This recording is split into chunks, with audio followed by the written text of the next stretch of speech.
Good morning students. कैसे हैं बच्चों? उम्मीद है आप सब अच्छे होंगे, घर में होंगे। आपको पता है ना, पूरा वर्ल्ड किस क्राइसिस से गुजर रहा है और उसमें हमारा देश भी इस चंगुल में फंस चुका है। तो बेटा घर में रहिए, अपने पेरेंट्स का कहना मानिए, घर में जो भी चीज़ें अवेलेबल है उससे ही गुजारा करिए, उससे ही काम चलाइए और किसी भी कीमत पे बाहर मत जाइए, ठीक है ना। हैंड वॉश करते रहिए, सैनिटाइज करते रहिए, मास्क लगाइए, घर में रहिए और सिर्फ घर में रहिए, ठीक है। तो चलिए आज हम अपना चैप्टर शुरू करते हैं और हम आपको पढ़ा रहे थे डिवोशनल पद, ठीक है ना। ये हम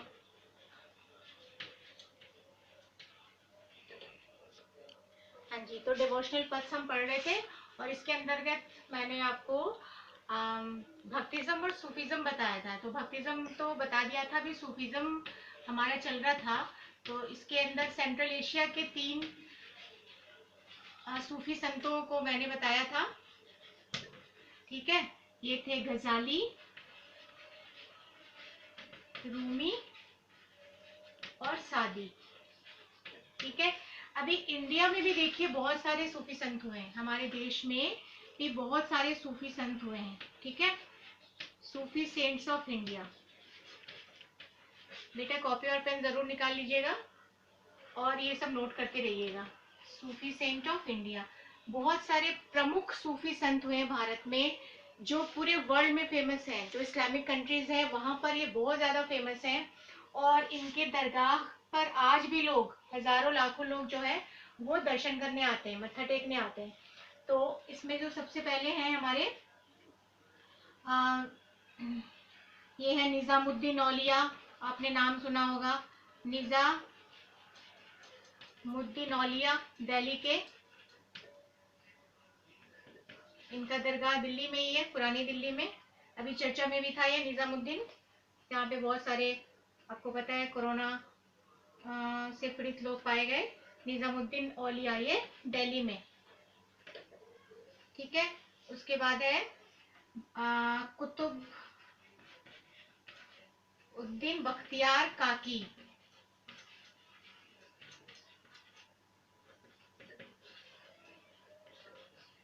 ये भी मेहरौली दिल्ली में ही है, इनका भी दरगाह।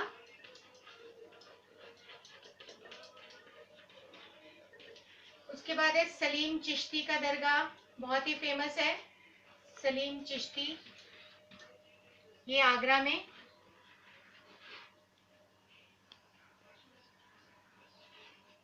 पता है ना सलीम चिश्ती की कहानी, कि अकबर को कोई संतान नहीं थी तो सलीम चिश्ती ने ही उनको आशीर्वाद दिया था कि आपका बहुत ही अच्छा और नेक बेटा होगा। तो अकबर ने अपने बेटे का नाम सलीम ही रखा था, जो आगे चल करके जहांगीर के नाम से फेमस हुआ, ठीक है। तो सलीम चिश्ती का दरगाह आगरा में है, बुलंद दरवाजा के अंदर जो है वो। उसके बाद और भी है हमारे, चिश्ती हो गया, एक है मुइनुद्दीन, इनके नाम थोड़े डिफिकल्ट है, आप ध्यान से देखिए। मुइनुद्दीन चिश्ती, इनका दरगाह अजमेर में है। उसके बाद है बाबा फरीद,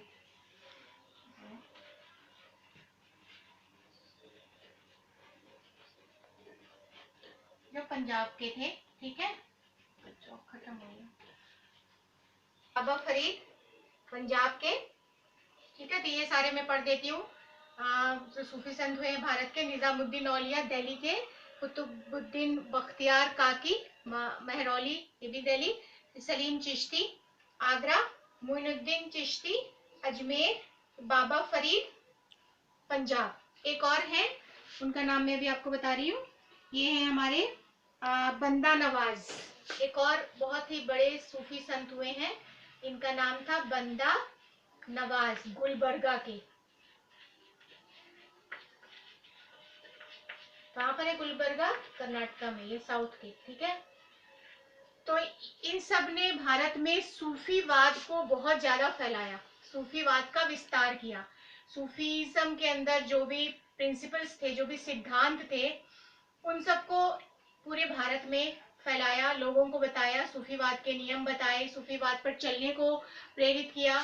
और इस तरह से जो है वो धार्मिक वैचारिक क्रांति जो है भारत में इन दिनों बहुत ही जोर शोर से चलने लगी। मतलब 8वीं शताब्दी से लेकर के ये 13वीं शताब्दी तक की बात है, ठीक है ना।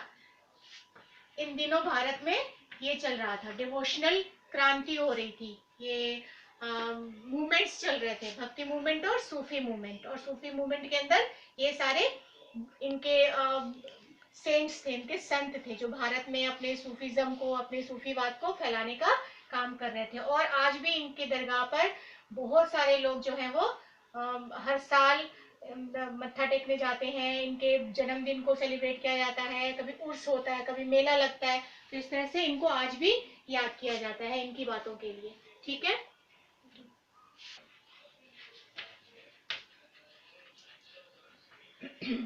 देखिए बेटा, अब हम पढ़ेंगे new religious development in north India, यानी कि इसके बाद जो है उत्तर भारत में क्या क्या नए थॉट्स आए, क्या क्या रिलीजियस विचारधाराएं विकसित हुई उत्तर भारत में, इसके बारे में पढ़ना है। तो इसमें बहुत सारे हम धार्मिक गुरुओं को पढ़ेंगे, बहुत सारे धार्मिक विचारकों को पढ़ेंगे।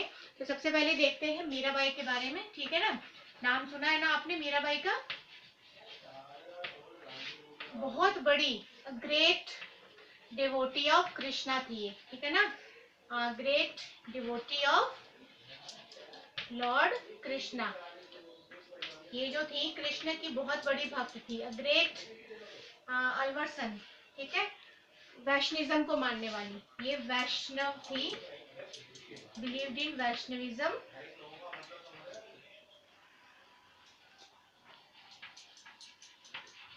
मीराबाई,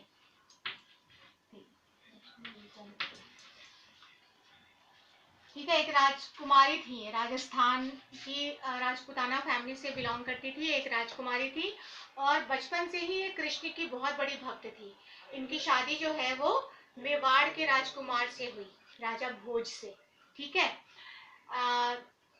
इन्होंने कृष्ण के भक्ति में, कृष्ण के प्रेम में बहुत सारी कविताएं और गीत लिखे, बहुत सारे दिल को छूने वाली और मेमोरेबल यादगार जो है वो भजन इन्होंने गाए और लिखे, जो आज भी उतने ही फेमस है। और राजस्थान की गलियों में तो आज भी ये बहुत ज्यादा प्रसिद्ध है और लोग अभी भी गाते हैं। पूरे भारत में जो है इनका गाना, इनका भजन कीर्तन, इनके दोहे जो इन्होंने लिखे हैं कृष्ण की याद में, वो सब फेमस है। और आज भी जो हिंदू धर्म को मानने वाले लोग हैं वो इनके भजन को गाते हैं और कृष्ण की भक्ति में डूब जाते हैं। तो इनके प्रेम में कहा जाता है कि बहुत ज्यादा सच्चाई थी और ये कृष्ण को अपने पति के रूप में ये पूजा करती थी, उनके प्रेम में बहुत ज्यादा डूबी हुई थी। और उनके भजन कीर्तन जो है मीराबाई के, वो आज भी पूरे हिंदुस्तान में फेमस है। तो मीराबाई जो है एक बहुत बड़ी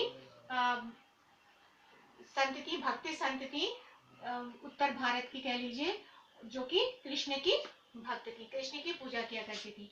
अब जो है हमारे पास दूसरा, वो है गुरु नानक देव जी, ठीक है ना। गुरु नानक देव जी, इनका भी नाम आप लोगों ने सुना होगा, ठीक है। सिख धर्म के संस्थापक माने जाते हैं ये, फाउंडर ऑफ सिखिज्म।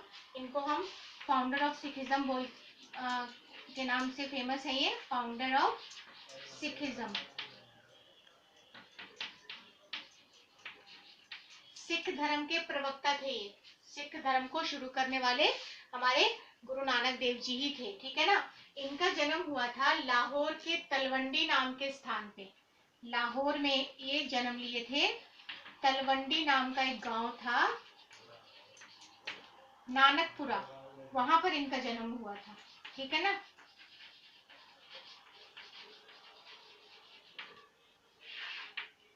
वहां पर इनका जन्म हुआ था। आज ये जगह जो है वो पाकिस्तान में है। जब भारत का बंटवारा हुआ आजादी में 1947 में, तो जो ये स्थान है लाहौर और तलवंडी, ये सब पाकिस्तान के हिस्से में चला गया। तो अभी ये जो स्थान है, तीर्थ स्थान, वो पाकिस्तान में चला गया है। लाहौर के तलवंडी नाम के स्थान में इनका जन्म हुआ था, ठीक है ना। 1464 में ये पैदा हुए थे। और ये भी बचपन से ही भक्ति में डूबे रहते थे, ईश्वर में तल्लीन रहते थे, उनके विचारों में खोए रहते थे। इनका जो है किसी भी भौतिक कामों में, सांसारिक कामों में, दुनियादारी में इनका मन नहीं लगता था। ये हमेशा भगवान के बारे में सोचते रहते थे, उनकी आराधना किया करते थे, ईश्वर की भक्ति में तल्लीन रहते थे। और ये भी बहुत बड़े भक्ति सेंट माने जाते हैं भारत के, ठीक है, जिन्होंने सिखिज्म की, सिख धर्म की स्थापना की थी। अभी देखिए थोड़ा सा गुरु नानक जी के बारे में और देखते हैं कि गुरु नानक जी ने और किन किन बातों पर जोर दिया। एक तो ये इनका कहना था गुरु नानक जी का कि हमें चैरिटी पे विश्वास रखना चाहिए, यानी कि दान देना चाहिए, ठीक है। और इनका कहना था कि गुरु भगवान जो है वो एक है, ईश्वर एक है, ठीक है ना, वननेस ऑफ गॉड पे इन्होंने जोर दिया। उसके बाद जो है गुरु नानक देव जी ने एक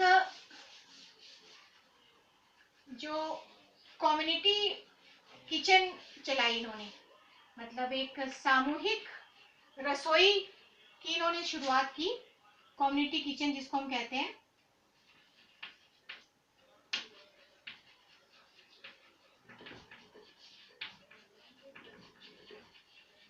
जिसको आज की डेट में लंगर कहा जाता है। लंगर नाम सुना है ना आपने? शुरुआत की, ठीक है ना। आज भी आप देखते हैं ना गुरुद्वारों में आपको देखने को मिलता होगा, लंगर चलता रहता है, वहां पे भोजन बनता रहता है और बिना किसी भेदभाव के वहां पे सभी अमीर गरीब बड़े छोटे लोग जो है आकर भोजन करते हैं। तो ये जो लंगर की शुरुआत है, जो कॉमन किचन की शुरुआत है, वो हमारे गुरु नानक देव जी ने ही शुरू किया था, जो आज तक भारत में चल रहा है, ठीक है बेटा। तो अब इसके बाद की बातें मैं अगले वीडियो में बताऊंगी। Thank you.